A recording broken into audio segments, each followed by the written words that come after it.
मैं आपसे कहूं कि हिंदूवादी नेताओं को टांग ले गई पुलिस। अरे वो हिंदूवादी नेता जो कि कॉकरोच जनता पार्टी के अंदर आकर हिंदू मुस्लिम करने की सोच रहे थे, दिल्ली पुलिस ने पकड़ा इस तरीके से और दबोचा और लेकर गई थाने। और जानते हो उन्होंने चिल्लाकर क्या बोला? अरे नेपाल बना देंगे भारत को, श्रीलंका बना देंगे। लेकिन सवाल ये उठता है कि आखिरकार कॉकरोच जनता पार्टी का जब प्रोटेस्ट हुआ तो उसके बीच हुआ क्या था? क्या कॉकरोच जनता पार्टी का प्रोटेस्ट पूरी तरीके से सफलतापूर्वक हो चुका, या फिर इनको इस प्रोटेस्ट से कुछ मिलेगा कि नहीं, और उसी के साथ साथ आगे क्या होने वाला है, और यहां पर कितने लोग आए थे? देखो यार, असल में इस प्रोटेस्ट के अंदर जितने लोग सोचे गए थे उतने लोग आए नहीं थे, ये कंफर्म सबको पता है। कुछ आई थिंक 1000 की तादाद में लोग आए थे। मतलब जैसे इंस्टाग्राम पर 22 मिलियन फॉलोअर्स लेकर बैठे हैं, अगर 2 लाख लोग भी आ गए होते तो भी बहुत बड़ी बात होती, लेकिन 1000 की तादाद में लोग आए थे। यहां पर कम लोग क्यों पहुंचे थे, इसके बारे में भी आगे चर्चा करेंगे। क्या लोगों को आने नहीं दिया गया? नहीं, आने दिया गया था। और सरकार ने यहां पर क्यों अपना कोई भी हाथ नहीं लगाया कि भैया चलो तुमको मना कर देंगे, ये कर देंगे, वो कर देंगे? आज आपको पता चलेगा। लेकिन पहले एक बार बात करते हैं, कुछ ऐसे नेता पहुंचे थे पढ़ने लिखने की उम्र में, आए यहां पर नेतागिरी करे और बस में भरकर इनको लेकर पुलिस लेकर चली गई। यहां पर आकर ये हिंदू मुस्लिम करने की सोच रहे थे, थोड़ा भड़काऊ टाइप का ये लोग थे। तो इन लोग को जब लेकर गई तो बाद में जाकर पता चला कि यहाँ दिल्ली पुलिस ने कुछ लोग को उठाया भी था। उसी के साथ साथ ये कह रहे थे कि श्रीलंका बना देंगे, नेपाल बना देंगे। तो अगर ये चीज और ये लोग सफलतापूर्वक ये कॉकरोच जनता पार्टी में आकर कर देते ना, तो आप ऐसा मान लीजिए कि फिर कुछ ना कुछ दंगा फसाद हो सकता था और तब नाम लगता कि लो इन्हीं लोगों ने किया है। तो कुछ ऐसे होते हैं जो आकर करने की कोशिश करते हैं, मैं नाम नहीं लेना चाहता, बस आप समझ जाइए। और उसी के ही साथ साथ अगर आप देखोगे, एक बार इंडियन मीडिया पर भी चलते हैं जो वर्ल्ड में टॉप करती है लेकिन नीचे से। असल में जब श्रीलंका के अंदर तख्ता पलट और बहुत दिक्कत का सामना करना पड़ा था श्रीलंका की जनता को, और जब नेपाल के अंदर जब नेपाल के युवकों को बड़ी दिक्कत हुई थी और तख्ता पलट कर दिए थे, तो ये वही इंडियन मीडिया है जो कहती थी श्रीलंका की जनता को बड़ी दिक्कत का सामना करना पड़ रहा है, श्रीलंका के युवकों को बड़ी दिक्कत का सामना करना पड़ रहा है, नेपाल के युवकों को। तब इनको जनता याद आती थी, सरकार नहीं।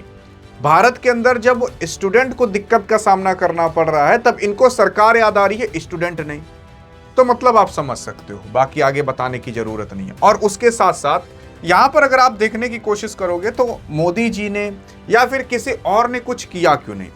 मतलब ऐसा भी तो कर सकते थे ना कि कॉकरोच जनता पार्टी जो अभिजीत दीपके आ रहे हैं उनको सिग्नेचर दिया ही ना जाता कि तुम प्रोटेस्ट कर सको।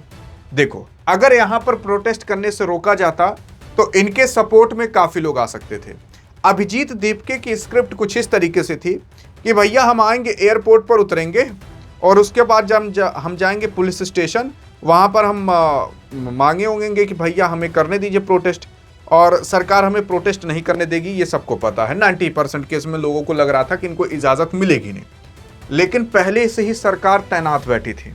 उन्होंने क्या किया ना कि इनके आने से पहले इजाजत दे दी और एयरपोर्ट से ही अभिजीत दीपके को ना पुलिस ने उठा लिया। जेल में बंद करने के लिए नहीं, उठा इसलिए लिया ताकि इनको तुरंत ले जाकर जंतर मंतर पर पटक दिया गया। अरे पटकने का मतलब छोड़ दिया गया, आप जाइए जंतर मंतर पर। अभिजीत दीपके ने सोचा था कि हम अपने आप जाएंगे, और अगर अपने आप जाएंगे तो इनके पीछे बहुत बड़ी भीड़ वैसी आ जाती और भीड़ को देख करके काफी बड़ी भीड़ वैसी उमड़ जाती। तो इन्होंने इस तरीके से जनता बटोरने की कोशिश या फिर स्क्रिप्ट में अपने ऐड किया होगा, लेकिन ऐसा कुछ हो नहीं पाया। इनको डायरेक्ट वहीं पर ले जाकर सुरक्षा पूर्वक छोड़ दिया गया कि भैया आप अब जो करना हो कर लीजिए। इस वजह से ज्यादा जनता नहीं आ पाई थी, और कैसी जनता आई थी वो आपने देखा भी था। लेकिन यहां पर काफी लोग देखने की कोशिश करोगे, कुछ लोग बुराई कर रहे हैं, कुछ लोग अच्छाई। अब देखो कुछ लोग आए भी थे जो मतलब इनका कोई काम नहीं था। अब ये वो लोग हैं ना जिनके घर में कोई नीट का पेपर दिया नहीं था, जिनके घर में एसएससी जीडी का पेपर कोई दिया नहीं था, जिनके घर में सीयूईटी का पेपर कोई दिया नहीं था, जिनके घर में सीबीएसई में कोई पढ़ता नहीं है। इनको क्या है कि सरकार हर महीने 2-4 महीने पर आधा बोरिया राशन पहुंचा देती है, उसी में खा पी कर जीने वाले ये लोग हैं।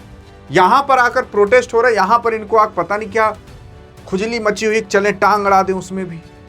अरे जो लोग प्रोटेस्ट करें उनको शांतिपूर्वक प्रोटेस्ट करने दीजिए, काहे झूठे आकर। अब उसी में एक लड़का आता है, वीडियो बना देता है इन लोग की, यहाँ तक कि सुअर उवर बोल देता है। अब देखो ये मीडिया वाला चश्मा वश्मा लगाया, आकर इन दोनों में मुठभेड़ हो जाती है।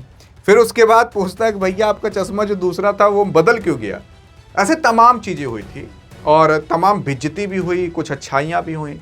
लेकिन ये प्रोटेस्ट सफलतापूर्वक हो पाए कि नहीं, देखो मैंने प्रोटेस्ट के बारे में बता दिया।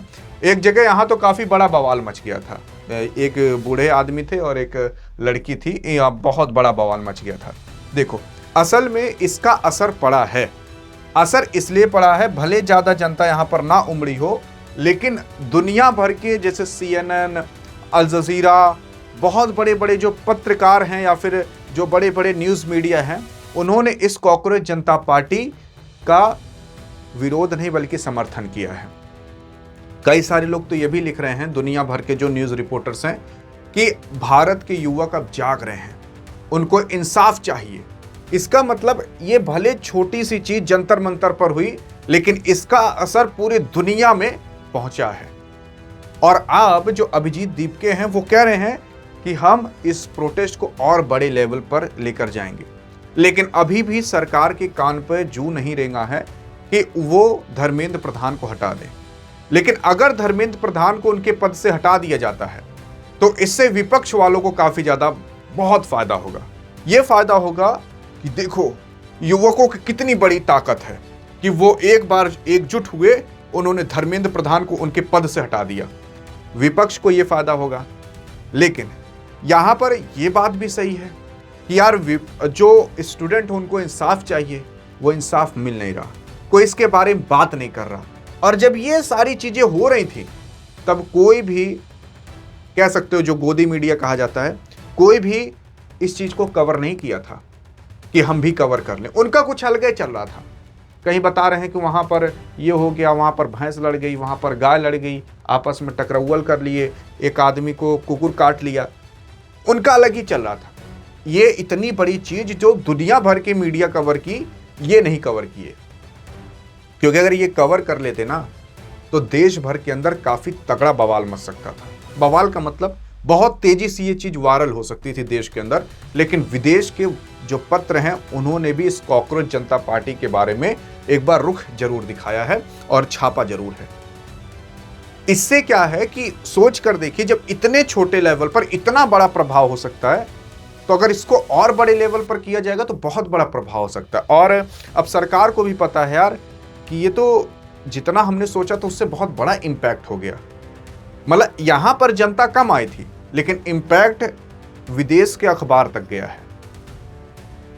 और यहां पर धर्मेंद्र प्रधान को भी हटाने का कुछ भी जैसे कुछ कहा ही नहीं गया। सरकार जैसे जान ही नहीं रही इस सब चीजों के बारे में, कुछ ध्यान ही नहीं दे रही। लेकिन कभी ये भी तो सोच लीजिए कि स्टूडेंट के लिए भी तो कुछ किया जाएगा।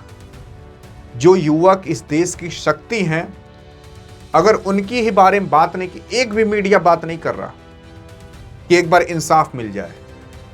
यार क्या एक बार प्रधानमंत्री मोदी जी आकर कह नहीं सकते कि बच्चों या विद्यार्थियों आपको क्या चाहिए? आपको चाहिए कि आपका पेपर अच्छे से हो। मैं वादा करता हूं आज से एक भी पेपर लीक नहीं होगा, ऐसा सिस्टम मैं सेट करा दूंगा।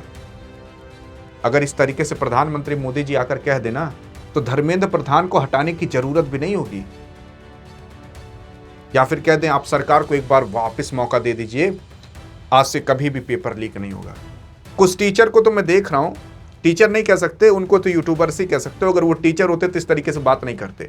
उनका कहना है कि आज ही ऐसा बात क्यों उठ रहा है, पहले भी तो पेपर खूब लीक होते थे, खूब ढेर सारे लोग घूस देकर नौकरी पा जाते थे। सोच कर देखिए, उनको शर्म तक नहीं आती। ये जैसे उनके लिए अच्छी बात है। यही चीज तो सुधारने के लिए आवाज उठ रही है। कभी ना कभी तो आवाज उठती है, आज उठ रही है। लेकिन अब क्या कहोगे आप? बाकी आपका क्या इस मुद्दे पर कहना है? देखो मैंने आपको अच्छी चीजें और बुरी चीजें दोनों बता दी। कितना इंपैक्ट हुआ, जनता भले कम आई थी लेकिन इंपैक्ट विदेशी अखबारों तक भी गया है। और अगर सरकार या फिर प्रधानमंत्री मोदी जी आकर एक बार आश्वासन दे दें या एक बार बात कर लें, या फिर वो प्रेस कॉन्फ्रेंस भले ना करें लेकिन जो जो मेन इंपॉर्टेंट सवाल हैं उसको नोट डाउन करके आकर जवाब दे दें, तब भी बहुत है। क्योंकि अगर प्रधानमंत्री एक बार बोल देते तो वो सुनी जाती है देश के अंदर बात, और अगर तब पेपर लीक होते ना तो हर अधिकारी का पैर कांपेगा, प्रधानमंत्री ने कहा ऐसा।